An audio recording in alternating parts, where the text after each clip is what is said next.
जर्जर स्कूल व गंदगी में बैठने पर मजबूर माध्यमिक विद्यालय के छात्र, शिक्षा विभाग की एक और नाकामी उजागर।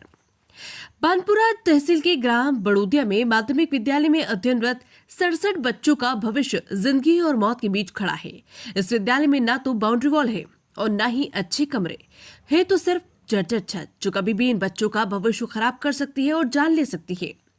शासन प्रशासन ने अगर इस ओर ध्यान नहीं दिया तो एक बड़ी दुर्घटना भानपुरा तहसील में हो जाएगी। ग्राम पंचायत सरपंच से जब इस विषय पर बात की तो उन्होंने बताया कि उनके द्वारा 3 बार आवेदन बनाकर दे दिया गया, पर प्रशासन के सर पर जू तक नहीं रेंग रही। बच्चों को सवेरे स्कूल जाते समय जंगली जानवरों व आवारा पशुओं से बचते हुए चलना पड़ता है, क्योंकि पानी आने पर बाउंड्री वॉल न होने से सभी पशु स्कूल के बरामदे में आ जाते हैं, जहां बच्चों को बिठाकर उनका भविष्य तराशा जाता है। इस बरामदे में पशुओं द्वारा गंदगी की जाती है और वहीं पर बच्चों को बिठाया जाता है। शासन के द्वारा आई गई पुस्तकों पर बरसाती उड़ा दी जाती है ताकि वो गीली न हो। बारिश तेज आने पर बच्चों को भी वही प्लास्टिक उड़ा दी जाती है। मध्य प्रदेश सरकार शिक्षा को लेकर बड़े बड़े दावे करती है, पर उनके दावे धरातल पर अभी भी नहीं। क्या कारण है? सन 2018 से आवेदन देने के बाद बच्चों को गंदगी और जर्जर स्कूल में बैठना पड़ रहा है। क्यों शिक्षा विभाग का इस ओर ध्यान नहीं जा रहा? क्या शिक्षा विभाग कोई बढ़िया ना होने का इंतजार कर रही है? 67 बच्चे रोज जर्जर स्कूल में रोज मौत से लड़ाई लड़कर अपना भविष्य तलाश रहे हैं। स्कूल में लगभग 67 बच्चे के आसपास जो भविष्य बना हुआ है, कभी भी बिल्डिंग गिर सकती है, ऐसा देखा गया है। आप पूरे गांव वाले आज सर्वे किया है, तो क्या मांग करना चाहते हैं शासन से? शासन से हम ये मांग करना चाहते हैं कि शासन इस बात का जल्दी से जल्दी ध्यान दे, क्योंकि हम कल से हमारे बच्चों को स्कूल नहीं भेजेंगे। अगर बच्चों को आप स्कूल नहीं भेजेंगे तो बच्चों का भविष्य खराब होगा। किसी निकला कहीं दूसरी जगह रखेंगे। क्या ऐसे क्या नौबत है? ये बिल्डिंग गिर जाएगी, हमारे बच्चे मर जाएंगे। गिरने की ताकत पर है। हाँ। तो शासन से क्या चाहते हो? मतलब मेन मुद्दा, जैसे आप बीआरसी जिला शिक्षा अधिकारी को जो आपने पत्र लिखा, तो क्या जवाब दिया उन लोगों ने? दिया, करवा देंगे। अभी तो कोई वापस सुनवाई नहीं की कोई। क्या नाम आपका? मान सिंह मीणा। सरपंच साहब, आपके द्वारा ग्रामीणों के द्वारा आज निरीक्षण किया, इस स्कूल में निरीक्षण किया गया, जिसमें कई सारी खामियां पाई गई। बिल्डिंग गिरने के कतार पे कई गाय भैंसों के पोटे पड़े हुए, बच्चे बैठे हुए गंदगी में। कितनी बार आपने शासन को इस बारे में शिकायत पत्र लिखे? हमने इनमें करीबन 2-3 बार तो मैंने भी पत्र लिख के दिए और इनमें शिकायत भी की है। और ये बिल्डिंग 2018 से भी जर्जर हो रही है। उनसे पहले जो सरपंच था उन्होंने भी कोई की होगा। जब से मैं 3 साल से जो सरपंच बना हूँ अभी, मैंने इनकी कम से कम 3-4 बार मैंने इनको देखभाल भी करी। मास्टर लोगों को भी समझाया, यार सर ये कहाँ से काम होता है, तो अपन इनकी छत का मरम्मत करवा दे, ऐसे करवा।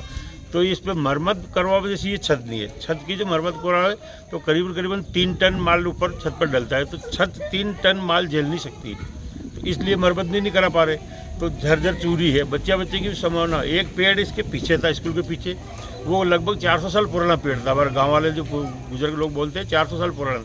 वो अभी सरू तूफान आया तो वो पूरा उस बिल्डिंग पर भी और गिर गया, तो वो धस्ट होगी बिल्कुल। तो अब इसमें बच्चे बिठाने का योग भी नहीं है। मार साहब लोगों को हम बोलते हैं तो मार साहब कहते हैं भैया हम क्या करते, हमारे पास जैसा हो रहा है, जैसा हम पढ़ा रहे।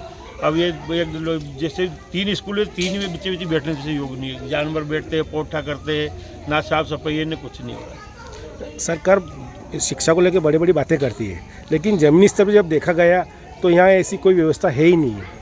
इस विषय में आप क्या कहेंगे? इस विषय में ये है कि शासन को थोड़ा ध्यान देना चाहिए। हम शिकायत जब दर्ज करवा रहे हैं तो इन पर ध्यान देना चाहिए। मुख्यमंत्री जैसे कोई हमने सूचना पहुँचाई, आज आपके द्वारा भी सूचना पहुँचा रहे, तो मुख्यमंत्री माननीय जी इसकी ध्यान रखे। तो यार जहाँ भी दे रहे तो थोड़ा बहुत 1-2 बिल्डिंग हमारे यहाँ भी व्यवस्थित बनवा दे तो बहुत अच्छा।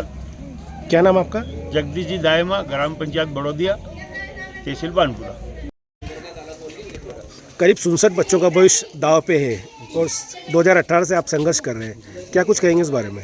सर, हम ये कहना चाहते हैं शासन से कि जो बच्चे हम यहाँ स्कूल में पढ़ने के लिए बच्चों को रख रहे हैं, तो बेटा बोल मत।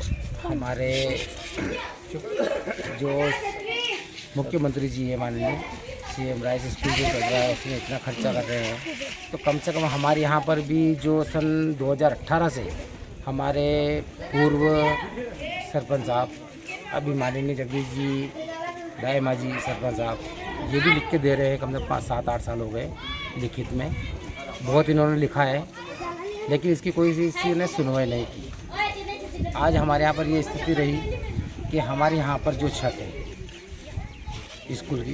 इतनी स्थिति खराब हो गई उसकी कि अगर उसकी मरम्मत ये करवाए तो उसमें वो वजन नहीं झेल पाएगी। और अभी भी उतना इसमें इतना पानी टपक रहा है कि टीचर लोग, कुछ बच्चे ना तो नीचे बैठने की स्थिति में है और ना खड़े रहने की स्थिति में। अगर खड़े रहे या बैठे भी है तो डर ये रहता है कि कम से कम वो छत कब गिर जाए, कब इन बच्चों के ऊपर गिर जाए, कब इनकी स्थिति किस स्थिति में ये बच्चे रहे वहाँ पर क्या। इसलिए हम ये चाहते हैं माननीय मुख्यमंत्री से, शासन से, कि कम से कम इसकी मरम्मत करवाए, ग्रामीण क्षेत्र में थोड़ा सा ध्यान दे। हमारे यहाँ पर बहुत स्थिति खराब है। अगर ऐसे में कोई दुर्घटना ना घटे, अगर हो गई दुर्घटना तो किसको जिम्मेदार ठहराए, क्योंकि 2018 से आप इसमें संघर्ष कर रहे हैं। इसके लिए हम प्रशासन को जिम्मेदार समझें और हम चाहे तो हम ये चाहेंगे कि अगर कोई घटना घट गई है तो हम यहाँ पर जाम लगाएंगे। क्या नाम आपका? जगदीश जी मीणा। सर, लंबे समय से लगातार जो भी टीचर रहे वो प्रयास कर रहे हैं बिल्डिंग को लेके, अभी तक बिल्डिंग का कार्य पूरा नहीं हुआ और बिल्डिंग पूरी जर्जर अवस्था में है। कब से आप प्रयास कर रहे हैं और कितने बच्चे इसमें बिल्डिंग में पढ़ रहे हैं?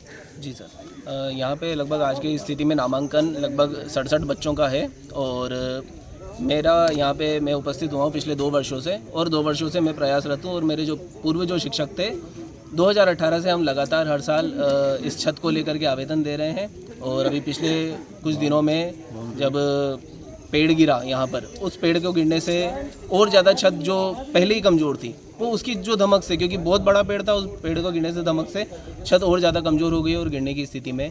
इस वजह से उस सावधानी को रखते हुए बच्चों को वहाँ से शिफ्ट कर दिया है। बच्चों को अब जो है प्राथमिक क्लासों में मैं बिठा रहा हूँ। माध्यमिक शाला का जो भवन है उसको उपयोग में नहीं ले रहे हैं बच्चों के लिए, सावधानी बरतते हुए। और अब स्थिति ये है कि प्राथमिक शाला के लिए मेरे पास सिर्फ 2 कमरे हैं। एक कमरे में कक्षा 1 से 5 चलेगी और एक कमरे में कक्षा 6 से 8 चलेगी। तो मेरे पास बच्चों को बिठाने के लिए सिर्फ ये 2 कक्ष हैं। इसके अतिरिक्त यहाँ पे बाउंड्री वॉल के लिए भी हम कई समय से प्रयास कर रहे हैं, पर बाउंड्री वॉल ना होने के कारण जानवर कभी भी घूमते रहते हैं। कभी गायें वगैरह जो है, हम नियमित अगर सफाई करवाएं उसके बावजूद भी गायें आती है, गोबर करके जाती है, नियमित गंदगी होती है। हम नियमित फिर से सफाई करवाते हैं तो ये समस्या भी है। इसके अलावा वाहन आते जाते हैं और जो जानवर है कभी हिंसक होते हैं, आपस में लड़ते हैं, तो बच्चों को भी कुछ हानि पहुंचने की उसमें संभावना रहती है। तो इस सब का भी हम प्रयास कर रहे हैं। सर, देखा गया है आपने बीआरसी में भी शिकायत की, जिला शिक्षा अधिकारी, अभी तक जवाब क्या मिला उनका आपको? जी, बीआरसी महोदय के नाम पे भी हमने हर बार शिकायत की है, इस बार भी शिकायत की है। अभी कल ही मीटिंग का आयोजन किया गया था जिसमें जितने भी मरम्मत वाले आवेदन थे जो पूरे भानपुरा ब्लॉक के स्कूल थे, तो उनमें मुझे भी बुलाया गया था। तो वहाँ पे मरम्मत की फ़ाइल पे विस्तार से चर्चा हुई है और उन्होंने बोला है कि इस फाइल का जितना जल्दी हो सकता है उतना जल्दी हम प्रस्ताव बनाकर भोपाल तक भिजवा रहे हैं कलेक्टर महोदया के द्वारा। देखा गया स्कूल में काफ़ी ज़्यादा गंदगी, इस गंदगी में बच्चों को बैठने में मजबूर है। तो साफ़ सफाई तो आप करते हो, लेकिन बच्चे क्यों मजबूर, आखिर में क्या कारण रहा ताकि आपको बच्चों को इतनी गंदगी में बिठाना पड़ रहा है? बच्चों को हमारा प्रयास ये रहता है हम गंदगी में ना बिठाएं। अभी हाल फिलहाल अभी कल तक सफाई थी पूरी, पर अभी जैसे सुबह आप जानते हैं अभी इस समय स्कूल खुला है, उससे जस्ट पहले 2 घंटे से लगातार बारिश हो रही है। बारिश के कारण, बाउंड्री वॉल ना होने के कारण पशु कितना ही उनको रोक लें, वो जाकर के बरामदे में जाकर खड़े होते हैं और वहीं पे गोबर कर देते हैं। इस वजह से अभी जैसे ही स्कूल खुला आते ही गंदगी है। अब वापस से हम सफाई कर्मचारी को बुलाएंगे, सफाई करवाएंगे। क्या नाम सर आपका? जी, वैभव शर्मा। मंदसौर से सत्यनारायण बैरागी की रिपोर्ट।